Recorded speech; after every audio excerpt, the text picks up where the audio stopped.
2500년도도 된 고대 그리스 전쟁 이야기가 오늘 우리랑 대체 무슨 상관이 있을까요?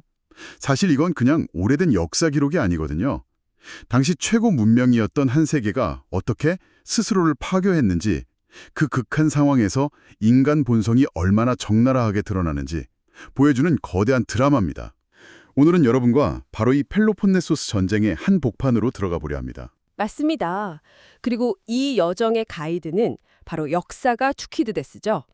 이 사람이 대단한 게 그냥 사건만 나열한 게 아니에요. 이 끔찍한 전쟁을 일으킨 진짜 원인, 이 대체의 뭘까? 이걸 집중하게 파고들었거든요. 그냥 누가 먼저 쳤다 이런 게 아니고요. 네, 그런 표면적인 이유 말고요. 전쟁을 피할 수 없게 만든 그 거대한 구조적인 힘, 그걸 들여다본 겁니다. 오늘 그 날카로운 통찰의 길을 함께 따라가 볼 겁니다. 시작부터 흥미로운데요. 전쟁의 진짜 원인이라. 그럼 먼저 그 당사자들 아테네와 스파르타 이야기부터 해야겠네요. 이 전쟁, 그 전에 있었던 페르시아 전쟁이랑은 아예 성격이 달랐다고요. 완전히 달랐죠. 페르시아 전쟁은 그러니까 헬라스인들이 이민족인 페르시아에 맞서 싸운 거잖아요. 그렇죠. 외구에 적이 있었죠. 네, 일종의 항전이었죠. 근데 펠로폰네소스 전쟁은 같은 헬라스인들, 이웃끼리 칼을 겨는 끔찍한 내전이었습니다. 나중에 플라톤이 이민족과의 싸움은 전쟁이지만 동족끼리 싸우는 건 내분이라고 부르면서 그 비극성을 구분했을 정도니까요. 내분이라는 단어가 주는 느낌이 확 오네요. 그럼 이 동족 상잔의 비극은 대체 왜 시작된 걸까요? 보통 전쟁의 원인하면 영토나 자원을 떠올리는데 투키디데스가 찾아낸 진짜 원인은 다른 거였다고요? 바로 두려움이었습니다. 두려움이요? 네, 투키디데스가 아주 명확하게 쏘놨어요. 아테네가 강대해져 스파르타인에게 공포심을 불러일으킨 것, 이것이 전쟁을 필연적으로 만들었다라고요. 와, 굉장히 심리적인 원인이네요. 당시 아테네가 얼마나 강했길래 스파르타가 그런 공포까지 느꼈을까요? 페르시아 전쟁 이후에 아테네가 델로스 동맹의 맹주가 되면서 강력한 해군력으로 에게해를 완전히 장악해버립니다. 바다를 지배했다는 거군요. 그렇죠. 근데 이게 그냥 군사력만이 아니었어요. 바다를 지배한다는 건 곧 무역을 지배하는 거고 막대한 돈이 아테네로 쏟아져 들어온 거죠. 이 돈으로 파르테논 신전 짓고 민주주의 꽃 피우고 철학, 예술, 말 그대로 황금기였습니다. 다른 도시들은 좋든 싫든 아테네 중심의 질서에 들어갈 수밖에 없었겠네요. 바로 그게 아테네 헤게모니, 즉 아테네 패권 시대라고 부르는 겁니다. 반면에 스파르타는 최강 육군을 가졌지만 굉장히 폐쇄적이고 보수적인 사회였잖아요. 정확합니다. 스파르타 눈에는 하루가 다르게 커가는 아테네가 뭐랄까 자신들의 존재 방식 자체를 위협하는 괴물처럼 보였을 겁니다. 아테네의 민주주의, 개방성, 상업주의, 이거 전부 스파르타의 엄격한 군국주의하고는 상극이었거든요. 이건 단순한 시기 질투가 아니에요. 저들을 그냥 두면 우리의 모든 것이 무너진다는 실존적인 공포, 구조적인 위기감이었던 거죠. 결국 그 두려움이 임계점을 넘으면서 피할 수 없는 전쟁이 시작됐군요. 네, 더 이상 선택이 아닌 필연이 되어버린 겁니다. 그런데 전쟁 방식도 아주 흥미롭습니다. 아테네의 지도자 페르클레스가 내려온 전략이 당시로서는 굉장히 파격적이었다고요? 네, 보통 당시 그리스 전쟁은 되게 단순했어요. 여름에 농사 끝나면 양쪽 군대가 평원에서 만나서 중장보병끼리 한판 붙고 끝! 단기 결전이었죠. 스파르타가 바로 그 방식의 최강자였고요. 그렇죠. 그런데 페리클레스는 정면 대결을 피합니다. 이길 수 없다고 본 거군요. 네, 잘 알았던 거죠. 대신 아테네의 강점, 즉 해군이랑 막대한 자금력을 활용한 장기전을 구상해요. 모든 시민과 주변 농민들을 그 긴 성벽 안으로 싹 대피시키고 문을 걸어 잠그는 겁니다. 버티기 작전이네요. 맞습니다. 스파르타 육군이 쳐들어와서 밭을 망가뜨려도 그냥 그러던지 말던지 버티는 거죠. 그러면서 우리는 강력한 해군으로 바다를 통해 보급받고 오히려 스파르타 해안을 역으로 공격하고. 와, 이기지는 못해도 지지는 않는다. 소위 비기는 전쟁이군요. 네, 적으로 하여금 지쳐 쓰러지게 만들겠다는 계산이었죠. 대단한 발상입니다. 자존심 상할 수도 있는데 하지만 이 완벽해 보이는 전략에 치명적인 변수가 생기죠. 네, 바로 역병이었습니다. 페리클레스 전략의 전제가 모든 사람을 좁은 성벽 안으로 밀어넣는 거였잖아요. 갑자기 불어난 인구를 아테네 시내가 감당할 수 없었고 위생 상태는 상상할 수 없을 정도로 나빠졌습니다. 결국 터질 게 터졌군요. 네, 전쟁 2년 차에 끔찍한 전염병이 창궐합니다. 투키디데스가 이걸 직접 겪고 살아남아서 그 기록이 정말 생생하죠. 고열과 구토에 시달리다 죽고 길거리에 시체가 쌓였다고요. 네, 아테네 인구의 3분의 1이 이 역병으로 죽었습니다. 그리고 이 위대한 전략을 설계했던 페리클레스 본인마저도요. 여기서 투키디데스의 통찰이 다시 한번 빛을 발하는데요. 그는 이 역병을 그냥 의학적인 재앙으로만 보지 않았어요. 어떤 점을 본 거죠? 이게 아테네라는 문명의 근간을 어떻게 무너뜨렸는가, 이걸 주목했습니다. 맞아요. 그 부분이 정말 충격적이었어요. 죽음이 너무 흔해지니까 사람들이 더는 신을 두려워하지도 않고 법을 지키지도 않게 되었다는 그 대목이요. 맞습니다. 고대 그리스 사회를 지탱하는 두 기둥이 신에 대한 경외, 그리고 인간 사회의 법, 즉 노모스였거든요. 노모스. 네, 이게 그냥 법 조항만이 아니라 사회적 관습, 질서, 도덕률 전체를 뜻하는 개념이었죠.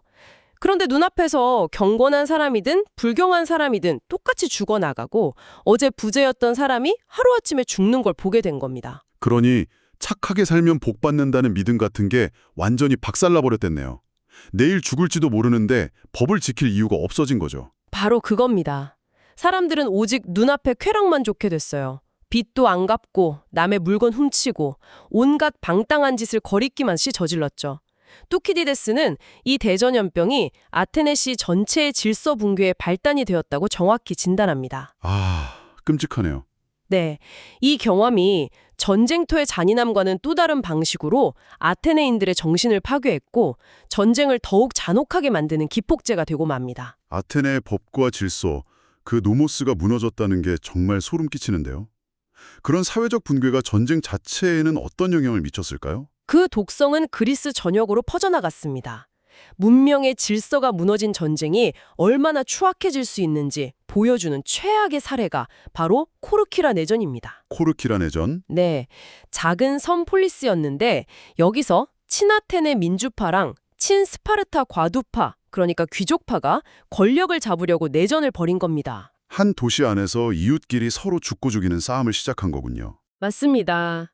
근데 이게 그냥 정치 이념 재립으로만 끝난 게 아니었어요. 여기에 개인적인 원환, 심지어 돈 갚기 싫어서 채권자를 죽이는 그런 문제까지 뒤엉켰습니다. 아들이 보는 앞에서 아버지를 죽이고 신전으로 피신한 사람들을 끌어내 살해하고 상상할 수 있는 모든 잔인한 죽음이 거기서 벌어졌어요. 생각만 해도 끔찍하네요. 투키디데스가 이 참상을 보면서 전쟁은 잔혹한 스승이라는 말을 남겼죠. 네.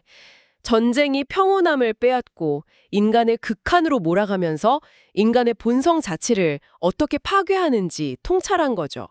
심지어 말의 의미까지 완전히 뒤바뀌었다고 기록해요.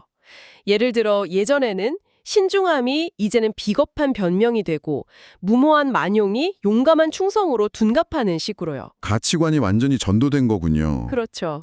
이런 광기 속에서 이제는 힘의 논리만이 유일한 진리가 되어버린 것 같은데요. 이 냉혹한 현실을 가장 극명하게 보여주는 사건이 바로 그 유명한 멜로스 회담이죠. 그렇습니다. 전쟁 16년 차에 아테네가 그때까지 중립을 지키던 작은 섬 멜로스에 함대를 보냅니다. 그리고는 다짜고짜 항복하고 아테네 동맹이 되라고 강요하죠. 멜로스 사람들은 당연히 반발했을 테고요. 네, 멜로스 대표들은 정의는 우리 편이고 신들도 우리를 도울 것이다 라며 저항의 명분을 내세웁니다. 어떻게든 정의와 도리의 언어로 설득하려 한 거죠. 하지만 아테네 사절단이 내놓은 대답은 정말 냉소적이고 무자비합니다. 바로 그 유명한 대사죠. 강자는 할 수 있는 것을 하고 약자는 견뎌야만 하는 것을 견딘다. 맞습니다. 아테네 사절단은 이렇게 말해요. 정의라는 건 힘이 대등할 때나 논하는 거다.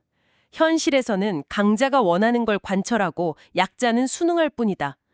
이건 우리가 만든 법이 아니다. 신들의 세계나 인간의 세계나 힘 있는 자가 지배하는 건 영원한 자연의 법칙이다. 라고요. 잠시만요. 이건 그냥 협박이 아니라 아예 새로운 세계관을 선포하는 거잖아요. 민주주의와 이성의 수호자를 자처했던 아테네가 어떻게 저런 말을 할 수 있죠? 바로 그 지점이 충격적인 겁니다. 오랜 전쟁과 역병을 거치면서 아테네인들은 과거 자신들이 믿었던 이상과 가치를 다 잃어버린 거예요. 오직 힘의 논리만을 신봉하는 존재로 변해버린 거죠. 결국 멜로스는 끝까지 저항했지만 정복당하고 말았습니다. 그 결과는 끔찍했어요. 성인 남자들은 모두 학살당했고 여자와 아이들은 전부 노예로 팔려갔습니다. 힘의 논리가 정의, 명분, 신의 가호 같은 모든 가치를 완전히 압도해버린 상징적인 순간이네요. 그렇죠. 그리고 아이러니하게도 이 멜로스 학살 이후에 아테네는 무리한 시칠리아 원정을 갔다가 대패하면서 급격히 몰락의 길을 걷게 됩니다. 결국 27년간의 기나긴 전쟁은 스파르타의 승리로 끝났군요. 하지만 승자에게도 상처뿐인 승리였을 것 같습니다. 사실상 모두가 패배한 전쟁이었죠. 스파르타가 이겼지만 그리스 세계 전체가 잿더미가 됐으니까요. 수많은 폴리스가 파괴되고 인구는 급감하고 서로에 대한 불신과 증오만 남았습니다. 그 영광스럽던 아테네 황금기는 완전히 막을 내렸고요. 그리스 세계는 기나긴 쇠퇴의 길로 접어들었죠. 어떻게 보면 진정한 승자는 따로 있었다는 분석도 있더라고요. 네, 바로 페르시아죠. 페르시아. 페르시아는 전쟁 후반에 아테네와 스파르타 양쪽의 교대로 군자금을 대주면서 그리스인들이 서로 싸우게 부추겼거든요. 결국 그리스 세계 전체가 약해졌으니 페르시아 입장에서는 손 안 대고 코 푼 셈이죠. 듣고 보니 그렇네요. 결국 이 전쟁은 하나의 시대가 끝났음을 알리는 거대한 전환점이었군요. 폴리스라는 작은 도시국가 중심의 시대가 저물고 새로운 시대가 열리는. 정확합니다. 폴리스의 시대가 가고 알렉산드로스 대왕의 마케도니아나 로마 같은 거대한 제국, 즉 코스모폴리스의 시대로 넘어가는 분기점이 된 거죠. 이게 오늘날 우리에게도 시사하는 바가 굉장히 큽니다. 어떤 점에서 그럴까요? 지금 우리 세상도 개별 국가 중심의 체제, 즉 폴리스 체제가 기후변화나 전염병, 글로벌 경제 위기 같은 문제들 앞에서 한계를 보이잖아요. 어쩌면 우리도 또 다른 형태의 코스모폴리스로 넘어가는 거대한 전환기를 살고 있는 건지도 모릅니다. 펠로포네소스 전쟁은 바로 그 전환의 시대가 얼마나 고통스럽고 혼란스러울 수 있는지를 2500년 전에 이미 보여준 셈이죠. 투키디데스는 자기 역사책 서문에서 이런 말을 남겼죠. 이 기록은 한때의 갈채를 받기 위해서가 아니라 영원히 남을 자산으로 쓰였다고요.